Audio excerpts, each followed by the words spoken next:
नमस्कार। अल्लामा इकबाल की दो पंक्तियां हैं।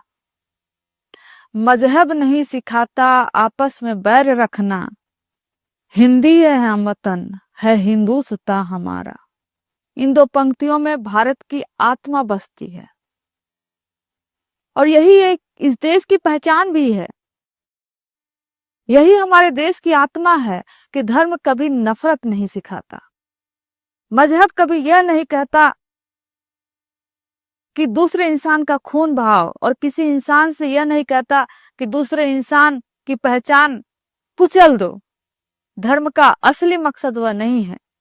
धर्म का असली मकसद प्रेम है, करुणा है, सह-अस्तित्व है, और यही शायद हमें इंसान बनाता है और जानवरों से अलग रखता है। और हमारे संविधान ने भी यही बात कही है।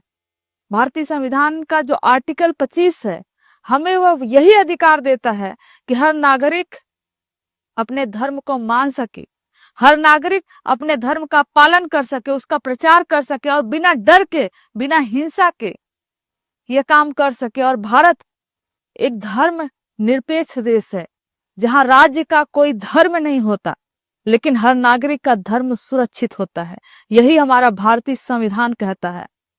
लेकिन सवाल यह है कि आज भारत में यह सच में बचा है? पिछले कुछ वर्षों में जो हम देख रहे हैं कि देश के अलग अलग हिस्सों में कोई ऐसा राज्य नहीं बचा होगा जहां नफरत का जहर नहीं बोया जा रहा है।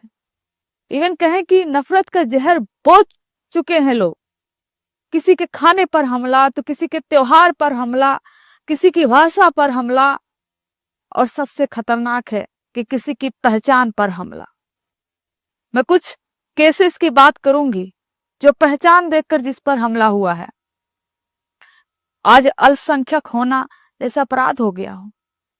भीड़ तय कर रही है कि कौन देशभक्त है और कौन देशभक्त नहीं है। ये संविधान से नहीं तय होगा। आप आज लाठी, तलवार, डंडे लेकर जो ताकतवर लोग हैं वो आपको बताएंगे कि आप इस देश के नागरिक हो या नहीं हो, इस देश के वासी हो या नहीं हो, आपको देश प्रेम है या नहीं प्रेम है। ये कौन तय करेगा? ये भारत के संविधान से तय होगा। ये बजरंग दल तय नहीं कर सकता, ये विश्व हिंदू परिषद तय नहीं कर सकता, या भारतीय जनता पार्टी संघ का कोई भी संगठन धर्म का ठेकेदार नहीं बन सकता। धर्म का ठेकेदार उनको हमारा भारतीय संविधान नहीं बनाया है। इन्हें बांग्लादेश की बड़ी चिंता होती है। अपने ही देश के नागरिकों पर जब अत्याचार होता है और यही बजरंग दल, यही बीएसपी के लोग अत्याचार करते हैं, जुल्म करते हैं, तो सब के सब चुप है। पूरा गोदी मीडिया, पूरी बीजेपी, पूरे बड़े बड़े नेता, सब के सब चुप है। कई घटनाएं हुई। बिजनौर में एक घटना हुई, एक सिख की आंखें फोड़ दी गई। और आप सबको मालूम होगा कि कल उत्तर प्रदेश के बरेली में एक लड़की जन्मदिन अपना मनाती है और जन्मदिन पे उसके ज्यादातर हिंदू दोस्त होते हैं और बस 2 मुसलमान दोस्त होते हैं। तभी बजरंग दल के कुछ गुंडे और जो मेन गुंडा होता है ऋषभ ठाकुर, उसके साथ कई लोग आते हैं और लड़की के साथ जो लोग बर्थडे मना रहे होते हैं उनका हाथ पैर तोड़ता है, उनसे मारपीट करता है। और बाद में जब पुलिस आती है तो सबसे पहले महिला से पूछती है और जिनको मारा गया उनसे पूछती है।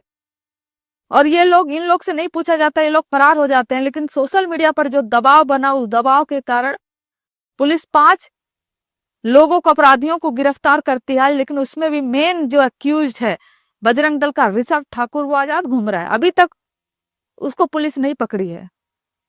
अब जन्मदिन पर, आपके जन्मदिन पर कौन आएगा, कौन नहीं आएगा? क्या जाति देखकर, धर्म देखकर, नस्ल देखकर आप तय करोगे कि कौन आएगा या कौन कौन नहीं आएगा? यह बजरंग दल तय नहीं कर सकता है। ऐसे ही हरियाणा के कैथल में कश्मीर के युवक को जबरदस्ती वंदे मातरम बोलने को कहा जाता है कि तुम अगर वंदे मातरम नहीं बोल सकते तो तुम पाकिस्तानी हो। अरे इन्हें ये फ्रीडम कौन दिया है कि ये पकड़ पकड़ कर लोगों को चेक करे, वंदे मातरम बुलवाए, जय श्री राम बुलवाए। अगर तुम बोल सकते हो तो इस देश के नागरिक हो, नहीं बोल सकते तो इस देश के नागरिक नहीं हो। इन्हें कौन दिया अधिकार? ऐसे ही केरल में छत्तीसगढ़ का मजदूर, उसकी पीट पीट कर हत्या कर दी जाती है। उसका गुनाह क्या था? उस पर आरोप लगाया जाता है कि तुम इस देश के नहीं हो, तुम बांग्लादेश के हो। छत्तीसगढ़ का एक युवक, एक मजदूर उसकी गलती क्या थी? वो दूसरे राज्य में जाकर नौकरी कर रहा है, पलायन के लिए मजबूर है। ये अपने आप को धर्म के रक्षक कहे जाने वाले दरअसल ये गुंडे हैं। ये आतंक फैला रहे हैं। ये नए किस्म के आतंक है। आतंकवाद नया किस्म का है और लोकतंत्र में इसका कोई जगह नहीं है। कानून व्यवस्था पर सवाल उठता है। कानून व्यवस्था को इस पर काम करना चाहिए। और त्रिपुरा का रहने वाला इसी देश का एक नागरिक, एक छात्र एंजल चकमा, जो देहरादून में पढ़ता था, उसको कुछ गुंडों ने एक दुकान के बाहर चीनी बुलाया, मोमोज बुलाया और तमाम ऐसे नस्ल के आधार पर, जात के आधार पर, धर्म के आधार पर उस पर अटैक किया और उसको पीट पीट कर ऐसी हालत में कर दिया कि 17 दिन तक वो युवक अस्पताल में रहा, आईसीयू में रहा और 17 दिन बाद उस युवक की मौत हो गई, दम तोड़ दिया। देहरादून में होता है ये, उत्तराखंड की सरकार चुप होती है। पुलिस 17 दिन में कौन अपराधी उसको ढूंढ ही नहीं पाती है। लेकिन पता है आपको, आज उत्तराखंड के मुख्यमंत्री, बीजेपी के मुख्यमंत्री पुष्कर धामी जी फोन करते हैं लड़के के पिताजी को और वीडियो शूट करवाते हैं, एडिट करवाते हैं, उसको एनआई को भेजते हैं, तमाम चैनलों को भेजते हैं और तमाम चैनल जो पीआर करते हैं कि कैसे पुष्कर धामी जी देखिए जो युवक जिसकी हत्या हुई है उसके पिताजी से बात कर रहे हैं। 9 को ये घटना हुई, 9 को 17 दिन तक वो लड़का आईसीयू में झेलता रहा। क्यों नहीं पकड़ पाए आप अपराधी को? एक दुकान पे इतने लोग मारते हैं, अपराधी को आज तक पहचान नहीं पाए और पीआर कर रहे हैं। शर्म आनी चाहिए। इंसानियत खत्म हो गई इनके अंदर की। ये इंसानियत की हत्या है, ये न्याय व्यवस्था की हत्या है। कोई ऐसा शहर नहीं बच रहा है जहां पर ये इस तरह के अटैक नहीं हो रहे हैं। एंजल चकमा के लिए पूरे नॉर्थ ईस्ट के लोग सोशल मीडिया पे प्रोटेस्ट कर रहे हैं और हर जगह प्रोटेस्ट कर रहे हैं कि वी आर इंडियंस और इस देश के नागरिक है। जिस दिन देश आजाद हुआ था, इस देश में शामिल हुए थे जितने भी हमारे देश के नागरिक, जितने भी राज्य इस देश के नागरिक हैं, उन्हें चीनी कहने का, उन्हें चाइनीज कहने का, उन्हें पाकिस्तानी कहने का, उन्हें बांग्लादेशी कहने का अधिकार इन गुंडों को कौन देता है? और ये गुंडे आजाद कैसे घूम लेते हैं? क्यों नहीं हमारा जो पुलिस प्रशासन है, न्यायिक व्यवस्था है, क्यों नहीं इस पर काम करती है?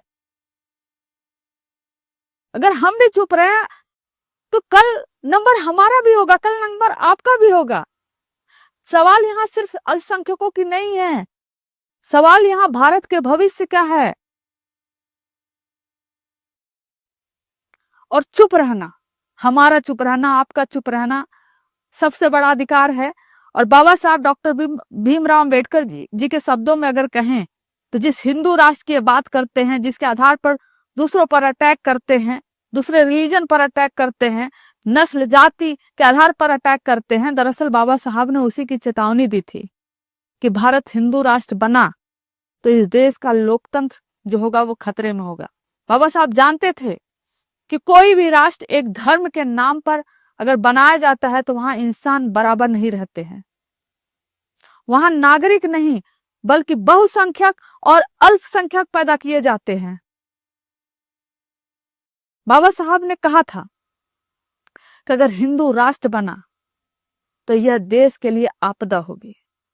और शायद आज जो सिचुएशन हमारे देश में है, इसी को देखते हुए बाबा साहब ने बहुत पहले ही अनुमान लगा लिए थे।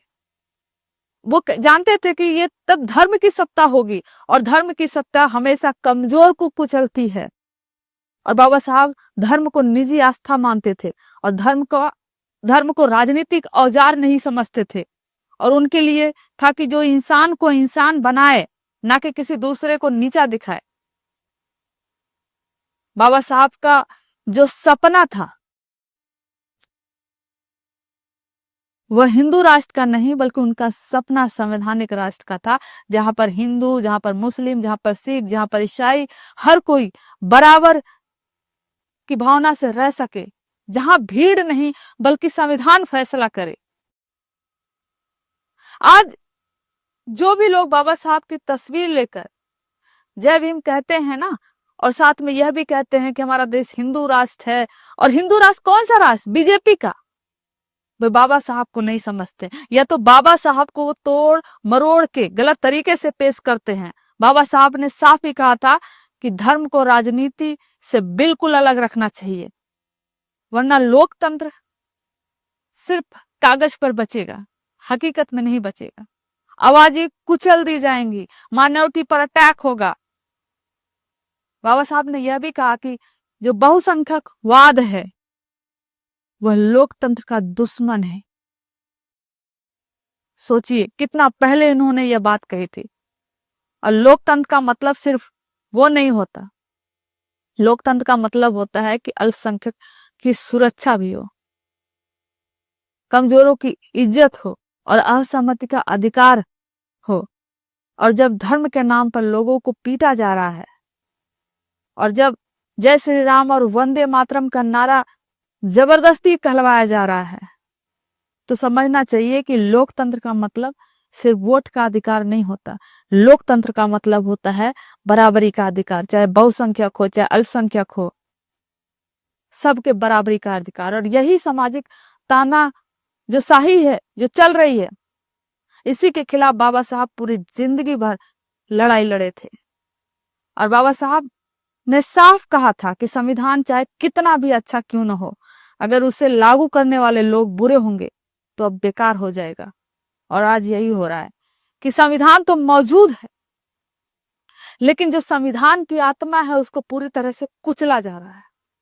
संविधान तो मजबूत है, सरकारें भी वोट से चुनी जा रही हैं, लेकिन जो अल्पसंख्यक हैं, जो माइनॉरिटी हैं, धर्म के आधार पर, जाति के आधार पर, नस्ल के आधार पर जो भारतीय जनता पार्टी के अन्य संगठन हैं जो अटैक कर रहे हैं, वो बहुत ही अप्रिय है, वो भारत के संविधान के खिलाफ है।